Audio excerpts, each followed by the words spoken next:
নমস্কার, আমি পদ্ম রান্নাঘরে আপনাদেরকে স্বাগত জানাই। আশা করছি আপনারা সবাই খুব ভালো আছেন। বন্ধুরা, আজকের আমি আপনাদের সাথে মাখা ও বেলার ঝামেলা ছাড়াই ডিম পরোটা বাড়িতে কিভাবে তৈরি করবেন, তাও আবার খুব কম সময়ের মধ্যে, তারই একটা সহজ রেসিপি শেয়ার করছি। কোনো রকম আটা বা ময়দা না মেখে মাত্র 10 মিনিটের মধ্যে আপনারা বাড়িতে এই রকম ডিম পরোটা তৈরি করে ফেলতে পারবেন। এই ডিম পরোটাগুলো খেতেও কিন্তু অসাধারণ স্বাদের তৈরি হয়, আর ছোট থেকে বড় সকলেই খেতে কিন্তু খুব পছন্দ করবে। তাই বন্ধুরা, আপনাদের কাছে রিকোয়েস্ট রইল ভিডিওটা পুরোটা দেখার জন্য। আশা করছি আপনাদের সকলের এই রেসিপিটা খুবই ভালো লাগবে। আর আপনারা যদি আমার চ্যানেলে নতুন এসে থাকেন, অবশ্যই আমার চ্যানেলটাকে সাবস্ক্রাইব করে দেবেন আর পাশে থাকা বেল আইকনটা ক্লিক করে দেবেন আমার পরবর্তী নতুন রান্নার নোটিফিকেশান সবার আগে পাওয়ার জন্য। এই রেসিপিটা তৈরি করার জন্য আমি এখানে নিচ্ছি 1 কাপ ময়দা। আপনারা ময়দার পরিবর্তে এখানে আটাও নিতে পারবেন। এবার ময়দাটাকে একটা পাত্রর মধ্যে নিয়ে নিলাম। এবার এর মধ্যে দিয়ে দিচ্ছি স্বাদ অনুযায়ী লবণ। এরপর আমি এখানে নিয়ে নিচ্ছি 1 কাপ জল। এবার জলটাকে দিয়ে আমি একটা ব্যাটার তৈরি করে নেব। আর বন্ধুরা, এই 1 কাপ জল আপনারা একবারে দিয়ে দেবেন না, অল্প করে দেবেন আর ময়দাটার সাথে খুব ভালো করে এটাকে মিশিয়ে নেবেন। তাহলে দেখবেন ময়দাটা কিন্তু ডেলা পাকিয়ে যাবে না। তো দেখুন বন্ধুরা, আমি ময়দার ব্যাটারটা তৈরি করে নিয়েছি। আর এই ময়দার ব্যাটারটা কিন্তু খুব বেশি পাতলা হয়নি, আবার খুব বেশি ঘনও হয়নি। দেখুন, এই রকম একটা ব্যাটার আমি তৈরি করেছি। এই ময়দার ব্যাটার এখন আমার তৈরি। এটাকে সরিয়ে রেখে দিচ্ছি। এরপর আমি এখানে একটা ছোট বাটি নিয়েছি। সেই বাটির মধ্যে আমি 2টো ডিম ভেঙে নিচ্ছি।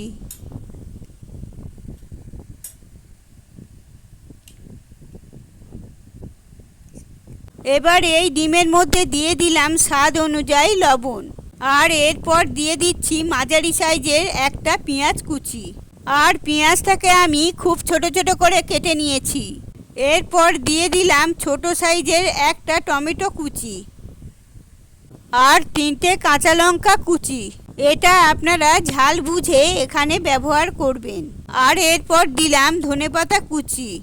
এবার এই সব উপকরণ আমি ডিমের সাথে খুব ভালো করে ফেটিয়ে নেব।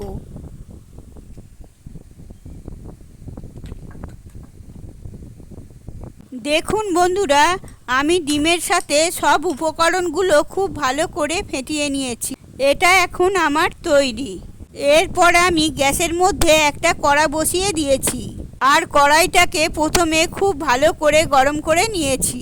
এবার এই কড়াইয়ের মধ্যে আমি দিয়ে দিলাম সামান্য পরিমাণ রিফাইন অয়েল বা সাদা তেল। এবারে একটা ব্রাশ দিয়ে তেলটাকে কড়াইয়ের চারিদিকে ভালো করে লাগিয়ে দিলাম।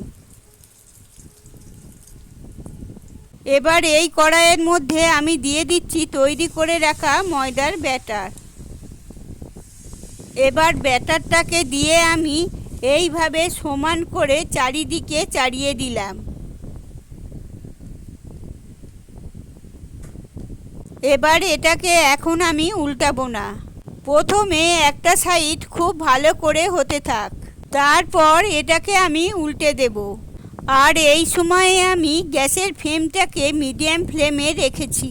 দেখুন বন্ধুরা, এর ওপরে যে ভিজে ভাবটা ছিল সেটা কিন্তু এখন পুরোটাই শুকনো হয়ে গেছে।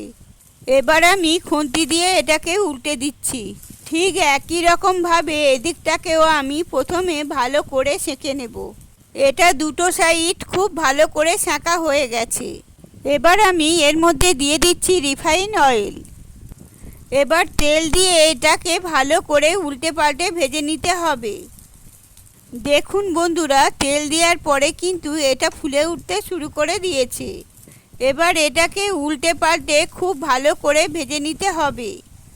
এই পরোটাটা আমার ভাজা হয়ে গেছে। এবার পরোটাটাকে আমি কড়াইয়ের মধ্যে থেকে তুলে নিচ্ছি। এরপর আমি কড়াইয়ের মধ্যে দিয়ে দিলাম 1 চামচের মতো রিফাইন অয়েল।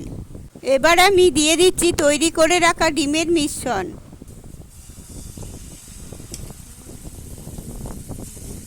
আর এই ডিমের মিশ্রণটাকে চারিদিকে সমান করে চাড়িয়ে দিতে হবে।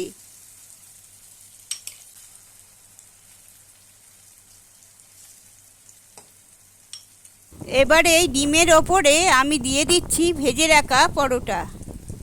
এবার পরোটাটা দিয়ে এইভাবে একটু চেপে চেপে দিতে হবে, যাতে এই পরোটাটা ডিমের সাথে খুব ভালোভাবে লেগে যায়।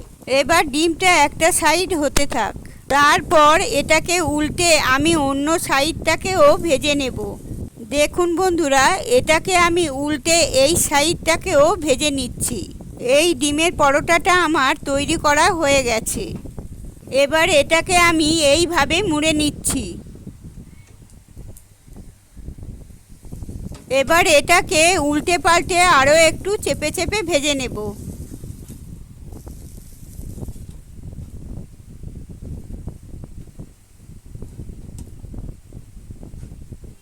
এটা আমার তৈরি হয়ে গেছে। এটাকে আমি কড়াইয়ের মধ্যে থেকে তুলে নিচ্ছি। ঠিক এই রকমভাবে আমি বাদবাকি পরোটাগুলো তৈরি করে নেব। এবার বন্ধুরা, আমি আপনাদেরকে একটা ডিমের পরোটা কেটে দেখাচ্ছি। দেখুন এটা কেমন তৈরি হয়েছে। দেখুন বন্ধুরা, এটা কিন্তু খুব সুন্দর তৈরি হয়েছে। আর খুব কম সময়ের মধ্যে ঝটপট করে আপনারা বাড়িতে তৈরি করে ফেলতে পারবেন, তাও আবার আটা বা ময়দা মাখা বেলা ঝামেলা ছাড়াই। তাহলে বন্ধুরা, আপনারা বাড়িতে অবশ্যই এই রেসিপিটা ট্রাই করুন। আশা করছি আপনাদের সকলের খুব ভালো লাগবে। আর রেসিপিটা ভালো লাগলে অবশ্যই আমার চ্যানেলটাকে সাবস্ক্রাইব করে দেবেন, আর পাশে বেল আইকনটা ক্লিক করে দেবেন, আর ভিডিওটা একটা লাইক করে দেবেন, আর যতটা সম্ভব ততটা ভিডিওটা শেয়ার করে দেবেন। আর অবশ্যই কমেন্ট করে জানাবেন যে এই রেসিপিটা আপনাদের কেমন লাগলো। তাহলে বন্ধুরা, আজ আসি, আবার দেখা হবে অন্য কোনো দিন অন্য কোনো রেসিপির সাথে। ধন্যবাদ।